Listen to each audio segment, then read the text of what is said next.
السلام علیکم ورحمۃ اللہ وبرکاتہ۔ ایک سوال جو اکثر و بیشتر کیا جاتا ہے وہ یہ کہ کیا نابالغ بچہ فرض نماز کی امامت کروا سکتا ہے، یعنی کہ ہم نابالغ بچے کے پیچھے اس کی اقتداء میں فرض نماز ادا کر سکتے ہیں؟ تو اس کا جواب یہ ہے کہ نماز چاہے فرض ہو یا نفل ہو تو نابالغ بچہ امامت کروا سکتا ہے، لیکن اس کی ایک اہم یا خاص شرط سمجھ لیں، وہ یہ ہے کہ وہ جو بچہ ہو وہ طہارت کے مسائل جانتا ہو، پاکی اور ناپاکی اس کے بارے میں اس کو شعور ہونا چاہیے، یعنی کہ پاک رہنے والا بچہ ہو تو وہ امامت کروا سکتا ہے۔ صحیح البخاری کی حدیث ہے 4302، حضرت عمر بن سلمہ رضی اللہ تعالیٰ عنہ فرماتے ہیں کہ میرے والد صاحب نبی صلی اللہ علیہ وآلہ وسلم سے دین سیکھ کر واپس لوٹے تو اللہ کے نبی صلی اللہ علیہ وسلم نے انہیں فرمایا تھا کہ یؤمکم اکثرکم قرآنا، کہ تمہاری امامت وہ کروائے کہ جو قرآن مجید سب سے زیادہ جانتا ہو، اس کو امامت کروانی چاہیے۔ تو فرماتے ہیں کہ میرے والد صاحب جب آئے علاقے میں، قبیلے میں، تو سب سے یعنی کہ تحقیق کی گئی، پوچھا گیا، جانچ پڑتال کی گئی، تو ان میں سب سے زیادہ جو قرآن آتا تھا وہ مجھے آتا تھا۔ اس کی وجہ وہ بتاتے ہیں کہ قافلے والے گزرتے تھے تو میں ان سے قرآن مجید سیکھا کرتا تھا۔ تو فرماتے ہیں کہ پھر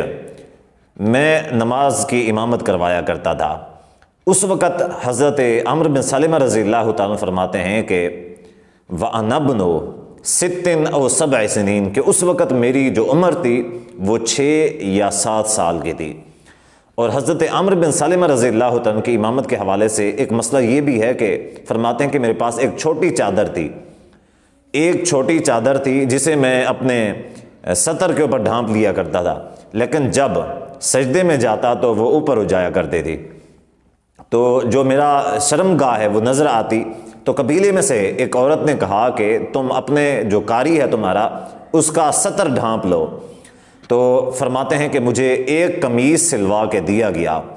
تو جتنا خوشی مجھے اس قمیص سے ہوئی اتنی خوشی مجھے کسی چیز سے نہیں ہوئی۔ تو 6 یا 7 سال کی عمر میں حضرت عمر بن سلمہ رضی اللہ تعالیٰ عنہ نے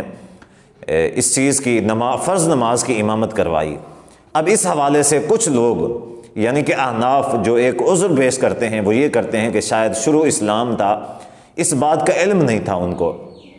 تو دیکھیں اس کا جواب یہ ہے کہ اس وقت وحی الہی کا نزول جاری تھا، یہ کیسے ممکن تھا کہ ایک مستقل طور پہ عمل، ایک غلط کام ہوتا رہے اور وحی الہی نازل نہ ہو؟ تو وحی الہی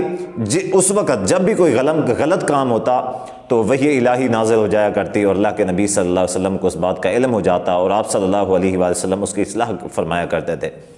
تو ایک کام جو دوام ہے وہ غلط یعنی کہ طریقے سے دوام یہ ممکن نہیں ہے۔ وحی الہی نبی صلی اللہ علیہ وسلم کے زمانے میں جب کہ وحی کا نزول ہوا کرتا تھا، تو ان کا یہ جو اعتراض ہے یہ باطل ہے۔